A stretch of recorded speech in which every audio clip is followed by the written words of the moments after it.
नमस्कार, आप देख रहे हैं न्यूज़ वन इंडिया और मैं हूं आपके साथ सपना शर्मा। उत्तराखंड की खबरों की शुरुआत करते हैं। उत्तराखंड की नौकरशाही से जुड़ी बड़ी खबर मिल रही है। आईएएस सौरभ गहरवाल को मनाने पहुंचे कमिश्नर गढ़वाल। इस्तीफे के बाद सौरभ गहरवाल को मनाने के लिए टिहरी पहुंचे हैं, ये बड़ी जानकारी मिल रही है। और आपको बता दें कि तबादले से नाराज होकर सौरभ गहरवाल ने इस्तीफा दिया है।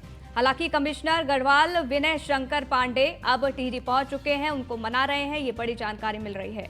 तो नौकरशाही से जुड़ी बड़ी खबर है। आपको बता दें कि यहां पर तबादले से नाराज होकर सौरभ गहरवाल ने इस्तीफा दे दिया था और उसके बाद अब कमिश्नर गढ़वाल विनय शंकर पांडे टिहरी पहुंचे हुए हैं और उनको मनाने की कोशिश की जा रही है।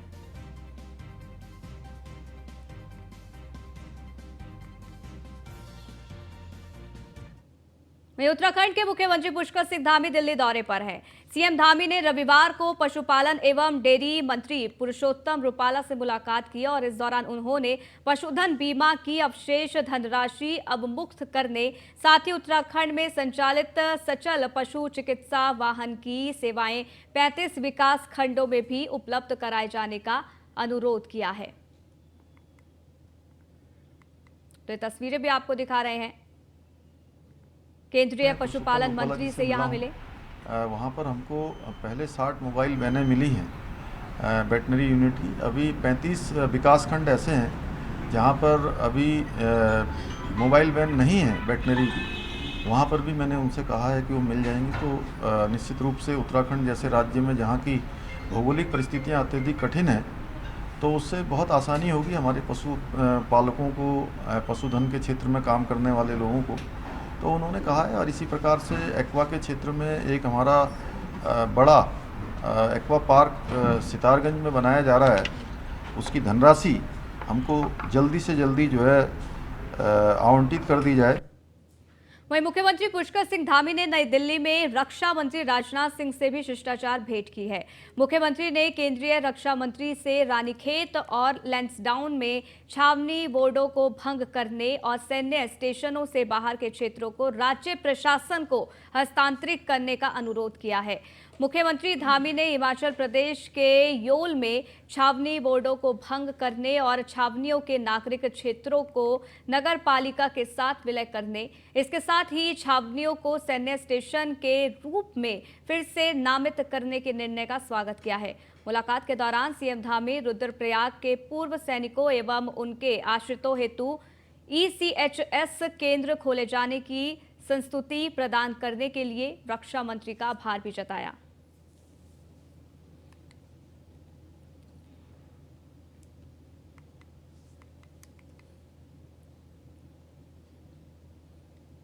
वहीं उत्तराखंड में यूनिफॉर्म सिविल कोड को लेकर चर्चाओं के बीच आपको बता दें कि मुख्यमंत्री पुष्कर सिंह धामी ने न्यूज़ वन इंडिया के ब्यूरो चीफ सुदीप जैन से एक्सक्लूसिव बातचीत की है। सीएम धामी ने इस दौरान कहा कि यूसीसी को लेकर ड्राफ्ट लगभग बनकर तैयार हो गया है। इसके लिए ड्राफ्ट कमेटी ने हर वर्ग के लोगों से बात भी की है। ड्राफ्ट आने के बाद इसका अवलोकन किया जाएगा और फिर जो भी आगे की कार्रवाई होगी वो की जाएगी। सीएम धामी ने कहा कि यह हमारे लिए सौभाग्य की बात है कि बाबा साहेब ने धारा 44 में जिन बातों का जिक्र किया है उन्हें लागू करने का अवसर हमें मिल रहा है। उत्तराखंड में यूनिफॉर्म सिविल कोड का जो मुख्यमंत्री पुष्कर सिंह धामी ने विधानसभा चुनाव से पहले ऐलान किया था, उसका फाइनल ड्राफ्ट लगभग बनकर तैयार है। कल कमेटी ने दिल्ली में प्रेस कॉन्फ्रेंस करके विस्तृत जानकारी दे दी। हमारे साथ बातचीत करने के लिए मुख्यमंत्री पुष्कर सिंह धामी हैं। सर, एक उत्तराखंड से निकला विषय, ये बहुत बड़ी बात है कि बीते 22 वर्षों में शायद ऐसा पहली बार होगा कि उत्तराखंड से निकला विषय अब राष्ट्रीय मुद्दा बन चुका है और इसके समर्थन में विपक्षी दल भी आ रहे हैं। हालांकि विरोध है, सबकी अपनी राय है, लेकिन विपक्षी दल भी इसके समर्थन में आ रहे हैं। कैसे देखते हैं? उत्तराखंड की देवतुल्य जनता ने इसके लिए हमको मैंडेट दिया और चुनाव, जो आम चुनाव विधानसभा के हुए, उस चुनाव से पहले हमने उत्तराखंड की देवतुल्य जनता के समक्ष प्रस्ताव रखा था और उन्होंने इस पर हमको अपना आशीर्वाद दिया कि आप आगे बढ़िए, इसको उत्तराखंड में लागू होना चाहिए। मैं उत्तराखंड की देवतुल्य जनता का धन्यवाद देना चाहता हूं कि उन्होंने जागरूकता से और समाज का एक बहुत बड़ा संवेदनशील मुद्दा जिस पर समय समय पर बात उठती रही, उस पर उत्तराखंड के लोगों ने आगे आकर हमको सरकार में आने का मौका दिया, दोबारा सेवा करने का अवसर प्रदान किया।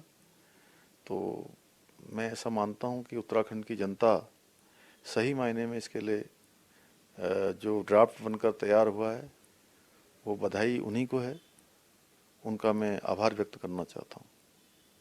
सर, हमारे पड़ोसी राज्य में हिमाचल प्रदेश में कांग्रेस की सरकार है, वहां के पीडब्ल्यूडी मिनिस्टर विक्रमादित्य इसके समर्थन में है। महाराष्ट्र में उद्धव गुट भले ही अब सत्ता में नहीं, परंतु वो भी समर्थन में है, वो भी एक अपनी बैठक कर रहे हैं, हालांकि रणनीति का खुलासा नहीं किया। केरल के राज्यपाल इसे बहुत बेहतर मानते हैं। पूरे देश में इसको लेकर एक पॉजिटिव संदेश है। महत्वपूर्ण बात यह है कि केंद्र में जो आपकी पार्टी के बड़े नेता हैं वो भी इसको लेकर अब एक बड़ी एक्सरसाइज कर रहे हैं। केंद्र भी इसको विधेयक के रूप में लाने की तैयारी में है। तो क्या सर मानते हैं कि उत्तराखंड से निकला विषय जो पूरे देश में गया, इसको लेकर एक पॉजिटिव माहौल भी बना है, राष्ट्रीयता की भी एक भावना और मजबूत हुई है? निश्चित रूप से एक देश के अंदर लगातार ये बात लंबे समय से उठती रही है कि देश में रहने वाले हर एक व्यक्ति के लिए एक समान कानून होना चाहिए, और भारत के संविधान के अनुच्छेद 44 में इसका प्रावधान किया गया है।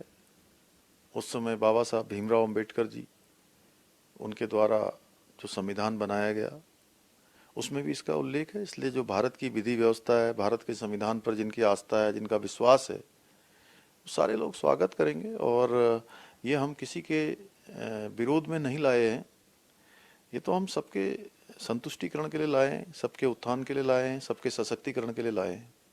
सर, चुनाव से पहले बहुत शांतिपूर्ण तरीके से, जैसा कि आपका हंसमुख व्यवहार भी है, बहुत शांतिपूर्ण तरीके से आपने इसका ऐलान किया, कमेटी बनी और कमेटी की ड्राफ्ट जो है वो लगभग बनकर तैयार है। माना जा रहा था कि 30 जून को ड्राफ्ट आ सकता है, हालांकि कुछ विलंब है। तो क्या माना जाए सर जुलाई अंत में या अगस्त में सरकार विधानसभा सत्र बुला रही है? अभी ड्राफ्ट हमको मिलने वाला है, जैसे ही हमको ड्राफ्ट मिलेगा तो हम आगे की जो रणनीति है उस बनाएंगे। आगे का जो भी कार्यक्रम बनेगा जल्द से जल्द हम इसको लागू कर देंगे। कोई बातचीत हुई है क्या? नहीं, अभी कमेटी के लोगों ने इतना ही बताया है कि उन्होंने ड्राफ्ट बना लिया है और जल्दी ही हमको सौंपेंगे। सर, 15 तारीख को केंद्रीय गृह मंत्री अमित शाह जी भी उत्तराखंड में रहेंगे, वो मध्य क्षेत्रीय परिषद की बैठक में आ रहे हैं। तो क्या उनके समक्ष भी ये विषय उठने वाला है? क्योंकि केंद्र में वो गृह मंत्रालय भी उनके पास है और गृह मंत्रालय भी इसको विधेयक के रूप में भी आगे प्रोसेस कर रहा है। तो क्या माना जाए ये दिन और भी महत्वपूर्ण होगा यूसीसी को लेकर? नहीं, देखिए, माननीय केंद्रीय गृह मंत्री जी हमारे सर्वोच्च नेता हैं और उनका मार्गदर्शन हम लेते रहते हैं। सभी विषयों पर उनका मार्गदर्शन मिलता है और राज्य के लिए जो भी जरूरी मुद्दे होते हैं वो हमको मार्गदर्शन भी देते हैं और हम उनके दिए हुए मार्गदर्शन से आगे भी बढ़ते हैं। लोगों ने इसको लागू करने के लिए अपना समर्थन दिया है, हम उसको लागू करने की दिशा में आगे बढ़ रहे हैं। ड्राफ्ट बनाने वालों ने 2,35,000 लोगों से सीधे सीधे बात की है, विद्वानों से बात की है, अनेकों धार्मिक संगठनों के, सामाजिक संगठनों के, स्टेक होल्डरों से, सभी से वार्ता करने के बाद ड्राफ्ट बनाया है। एक अच्छा ड्राफ्ट आएगा जो सबके सशक्तिकरण के लिए होगा, हर वर्ग के उत्थान के लिए होगा और हम उत्तराखंड में इसको लागू करेंगे। हम देश के अन्य राज्यों से भी सबसे अपेक्षा करेंगे कि जो हम उत्तराखंड में लागू कर रहे हैं वो सभी जगह लागू हो। तो आपके मुख्यमंत्री पुष्कर सिंह धामी, जिन्होंने यूसीसी पर बहुत दो टूक कहा है कि लोग भी इसका पालन करें, क्योंकि ये किसी के खिलाफ नहीं है, इसके पीछे एक ही भावना है कि एक देश एक नियम एक कानून होना चाहिए और केंद्र सरकार भी इस पर विधेयक लाने के दिशा में आगे बढ़ रही है। तो उत्तराखंड से राष्ट्रीय स्तर पर एक बड़ा संदेश भी गया है। कैमरा सहयोगी अंजीत के साथ सुदीप जैन, न्यूज़ 1 इंडिया, देहरादून। वहीं कांग्रेस की प्रदेश प्रवक्ता गरिमा दसौनी ने यूसीसी के मुद्दे को लेकर मुख्यमंत्री धामी पर तंज कसा है। गरिमा का कहना है कि 20 जुलाई से संसद का बजट सत्र शुरू होने जा रहा है। कयास लगाए जा रहे हैं कि इस सत्र के दौरान यूनिफॉर्म सिविल कोड का बिल केंद्र सरकार द्वारा लाया जा सकता है और अगर बिल पास होता है तो आर्टिकल 254 के तहत केंद्र की तरफ से लागू किए गए कानून के बाद राज्य के कानून निष्प्रभावी हो सकते हैं और ऐसे में उत्तराखंड में जिस यूसीसी को लागू करने की बात कही जा रही है उसका कोई मतलब ही नहीं है।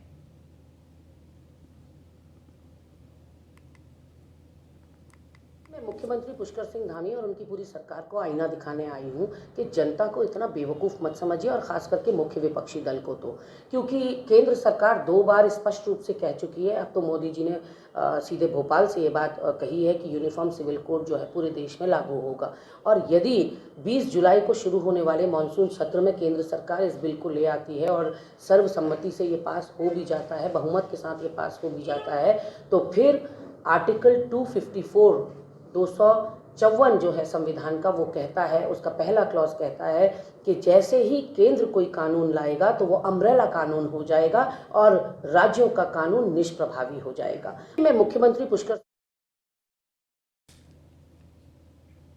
वहीं उत्तराखंड में 5वें धाम के रूप में सैन्य धाम स्थापित किया जा रहा है और ये सैन्य धाम देहरादून के गुनियाल गांव में बनाया जा रहा है, जिसके लिए प्रदेश के विभिन्न जिलों से पवित्र जल देहरादून पहुंच रहा है। आपको बता दें कि देहरादून के घंटाघर में जल संग्रहालय यात्रा का स्वागत बीजेपी प्रदेश अध्यक्ष महेंद्र भट्ट, सैनिक कल्याण मंत्री गणेश जोशी और बीजेपी विधायक खजान दास के साथ ही बीजेपी कार्यकर्ताओं ने किया। आपको ये बता दें कि 3 जुलाई को अमर ज्योति जवान का निर्माण कार्य शुरू हो रहा है और ऐसे में प्रदेश की 13 नदियों का पवित्र जल सैन्य धाम में निर्मित होने वाले अमर जवान ज्योति की आधारशिला पर प्रतिस्थापित किया जाएगा।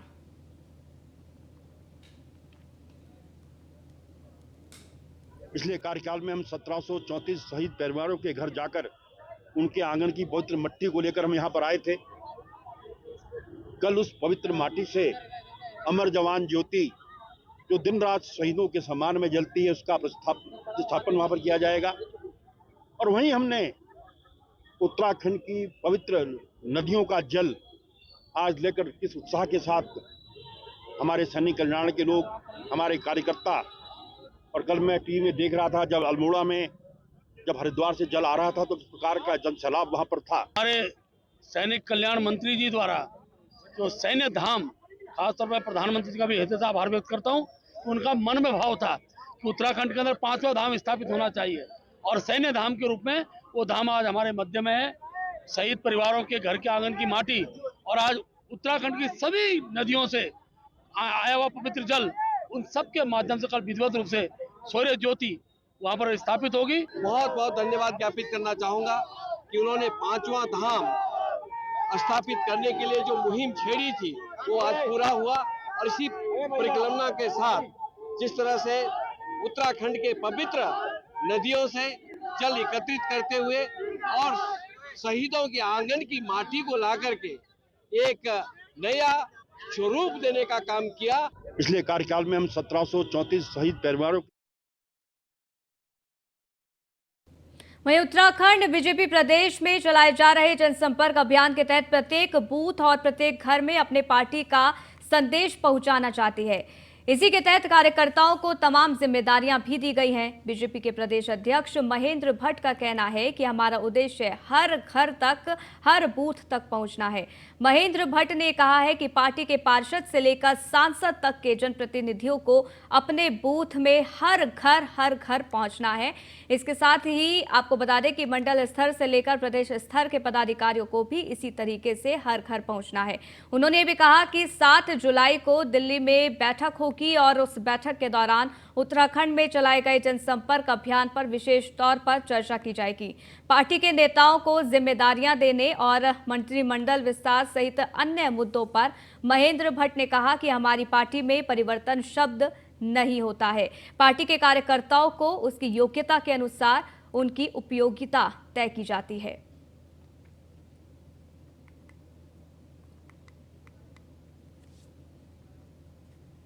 महासंपर्क अभियान अब हमारे अंतिम चरणों में 30 तारीख तक था, लेकिन उत्तराखंड में हमने से 5 जुलाई तक इसको बढ़ाया है। अभी हमने विधानसभा में 75 विशिष्ट जनों से संपर्क का विषय था, उसमें लगभग 85% से ज़्यादा हमारा कार्य पूर्ण हुआ है। कुछ चीज़ें छूट रही थी मौसम की परिस्थिति को ध्यान रखते हुए, इसलिए हमारा 100% विशेष जनसंपर्क अभियान हमारा पूर्ण हो जाए। उसका प्रत्येक बूथ के हर घर तक हमारा संदेश जाए, केंद्र सरकार के उपलब्धियों का पत्रक जाए, हमारे राज्य सरकार के उपलब्धियों का पत्रक जाए। इस विषय को लेकर हमने 5 तारीख तक कार्यक्रम बढ़ाया है और अपने प्रत्येक जनप्रतिनिधि को नगर पालिका के सभासद से लेकर MP तक सबको अपने बूथ पर अनिवार्य रूप से महासंपर्क अभियान में जाना है। वहीं कांग्रेस जल्द ऋषिकेश में MDDA के कार्यालय का घेराव करेगी। जरूरत पड़ने पर MDDA की कार्यशैली को लेकर कागजों के साथ कोर्ट का दरवाजा भी खटखटाएगी। ये कहना है कांग्रेस नेता जयेंद्र रमोला का।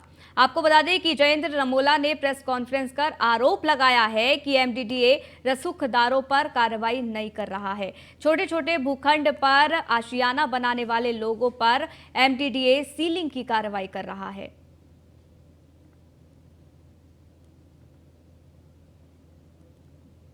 एमडीडीए का बहुत ही जल्दी हम घेराव करने वाले हैं बड़े स्तर पर और एमडीडीए को आईना दिखाने का काम करेंगे। एमडीडीए की बहुत संदिग्ध भूमिका है। एमडीडीए के जो उपाध्यक्ष हैं उनको भी मैंने एक दिन तिलक रोड के एक मामले में फोन किया था।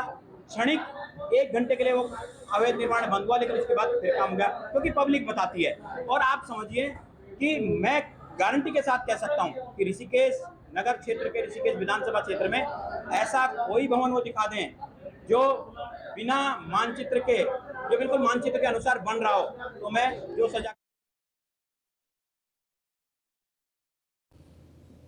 वहीं कॉर्बेट टाइगर रिजर्व के नाम पर कॉटेज बेचने का मामला सोशल मीडिया पर इन दिनों काफी चर्चाओं में है। इस मामले में बीजेपी नेता का नाम जुड़ जाने से अब विपक्षी पार्टी कांग्रेस ने भी आड़े हाथों इस पूरे मामले को ले लिया है और सरकार से जांच कराए जाने की वो लगातार मांग भी कर रहे हैं। वहीं कॉर्बेट टाइगर रिजर्व के निदेशक धीरज पांडे के मुताबिक उनके पास इस तरह की शिकायत आई थी और उन्होंने जांच के बाद पाया कि जमीन पर कॉर्बेट से कोई लेना देना नहीं है। जिस जमीन पर यह कॉटेज बनाया गया है वह आपको बता दें कि कॉर्बेट की सीमा से 8 किलोमीटर दूर है। वहीं इस पूरे मामले पर कांग्रेस प्रवक्ता गरिमा दसौनी ने बीजेपी को कटघरे में खड़ा करते हुए ये कहा है कि उत्तराखंड को सख्त भू कानून की जरूरत है। वहीं इस पूरे मामले पर बीजेपी प्रवक्ता विनोद सुवाल का ये कहना है कि भारतीय जनता पार्टी उत्तराखंड में पुष्कर सिंह धामी के नेतृत्व में सुशासन का राज दे रही है और कोई भी हो उसे जमीन खुर्द-बुर्द करने की कोई संभावना नहीं है। सीएम धामी के नेतृत्व में ही फॉरेस्ट की कई एकड़ जमीन को अतिक्रमण कराया गया है।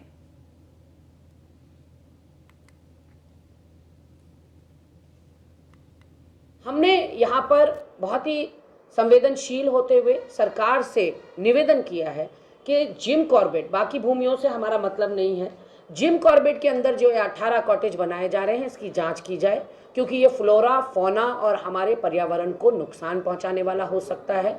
उत्तराखंड को एक सख्त भू कानून की ज़रूरत है, क्योंकि तेजेंद्र पाल सिंह बग्गा उत्तराखंड को बिलोंग नहीं करते। इसलिए निवेदन ये भी है कि 2018 के बाद जो आपने सीमा हटा दी है बाहरी लोगों के लिए, पहले आओ पहले पाओ की तर्ज पर, कृपया करके उस पर प्रतिबंध लगाइए। हमने यहाँ पर बहुत ही संवेदनशील होते हुए सरकार से निवेदन किया है कि जिम कॉर्बेट, बाकी भूमियों से हमारा मतलब नहीं है, जिम कॉर्बेट के अंदर जो 18 कॉटेज बनाए जा रहे हैं इसकी जांच। भारतीय जनता पार्टी उत्तराखंड राज्य के अंदर पुष्कर सिंह धामी जी के नेतृत्व में एक सुशासन का राज दे रही है।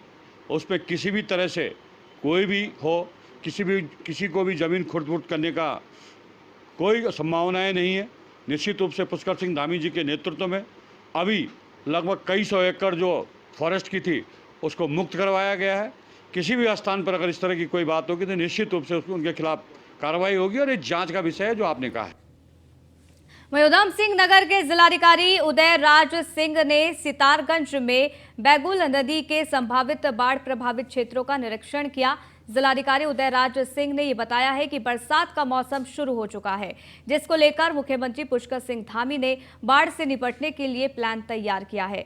वहीं अधिकारियों को भी प्लान के बारे में विस्तार से बताया गया है। वहीं आपको बता दें कि जिलाधिकारी ने बताया कि बाढ़ संभावित क्षेत्रों में शिविर कैंप राजस्व विभाग की ओर से लगाए गए हैं।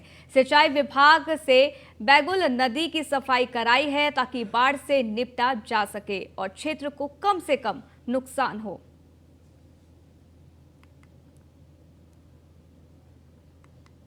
निरीक्षण करने का उद्देश्य तो यह है कि हम बाढ़ से कैसे लोगों को ज़्यादा सुरक्षित कर सकें और हमारी तैयारी क्या है कि बाढ़ का प्रभाव लोगों पर कम से कम हो। मैं देख रहा हूं कि सिंचाई विभाग ने और हमारे राजस्व के अधिकारियों ने जो भी काम किया है और जो संभावित पुराने स्टडी से जो स्थितियां बनती हैं उनको ठीक बनाए रखने के लिए कि बाढ़ का कम प्रभाव हो। एक्सीएन साहब ने अपना पूरा प्लान समझाया कि कैसे हम बैगुल नदी में डिसल्टिंग करा रहे हैं कि जिससे कि पानी जो है न रुके या बैकफ्लो न करे। वहीं पौड़ी के बेंगवाड़ी गांव में साल 2021 के मई महीने में बादल फटा था। आपको बता दें कि जिससे काफी तबाही भी मची थी। इस आपदा को 2 साल बीत गए हैं, लेकिन आज भी आपदा के जख्म हरे हैं। आज भी गांव में पैदल मार्ग, पेयजल लाइन क्षतिग्रस्त हालत में है, जिसे दुरुस्त करने की मांग ग्रामीण कर रहे हैं। आपको बता दें कि बेंगवाड़ी गांव की ग्राम प्रधान मधु कुशाल ने यह बताया है कि आपदा के दौरान जिला प्रशासन की ओर से पैदल मार्ग, पेयजल लाइन आदि को ठीक करने को लेकर तमाम दावे किए गए थे, लेकिन 2 साल से ज्यादा समय बीत जाने के बाद भी गांव में कुछ नहीं बदला है। वहीं मुख्य मार्ग पर सब्जी की दुकान लगाकर अपना और अपने परिवार का पालन पोषण करने वाला दिव्यांग संजय भी बरसात के मौसम में डरा सहमा सा है। उन्होंने कहा कि बरसात के मौसम में उबड़ खाबड़ रास्ते में चलने में उन्हें काफी दिक्कतों का सामना करना पड़ता है, जिसके कारण बरसात में उन्हें अपनी दुकान बंद ही करनी पड़ जाती है। इस संबंध में जो बेंगवाड़ी विलेज का आप मैटर बता रहे हैं और 2021 की आपदा है, तो मैं सबसे पहले दिखाने की कोशिश करूंगा कि एसडीएमएफ में इसमें अगर कोई पैसे सैंक्शन किए गए हैं या एसडीआरएफ, नॉन एसडीआरएफ के जो फंड्स हमारे पास अवेलेबल रहते हैं, और अगर ये नहीं किया गया तो तत्काल इसके जो भी प्रस्ताव या आगणन बनाए जाने हैं वो बनाते हुए एसडीएमएफ में पैसा सैंक्शन करवाने का प्रयास किया जाए। रास्ते तो मुझे आने जाने में बच्चों की, और मेरे माँ बाप भी बूढ़े हैं, पापा उनकी हार्ट पेशेंट है, वो उन्हें आने जाने में भी दिक्कत है, जैसे कहीं इधर उधर जाना हो, और बाकी अपने जानवर वानवर हमें ले जाने की भी दिक्कत। मेरी खुद की, मैं विकलांग आदमी हूँ, मेरे खुद की दिक्कत है। 2030 मई को 2021 में यहाँ बादल फटा था और काफ़ी नुकसान यहाँ पे जो रहने वाले लोग हैं उनको हुआ था। हमारी एक गौशाला तो बिल्कुल क्षतिग्रस्त हो गई थी, और एक गौशाला उसमें भी काफ़ी पत्थर वगैरह आ गए थे। लेकिन 2 साल बीत जाने के बाद भी अभी तक यहाँ पे कोई कार्रवाई नहीं हुई है, या जो हमारा पुराना रास्ता था वो रास्ता भी क्षतिग्रस्त है यहाँ पे। तो इस बुलेटिन में फिलहाल के लिए बस इतना ही। रुकेंगे एक छोटे से ब्रेक के लिए। देखते रहिए न्यूज़ 1 इंडिया।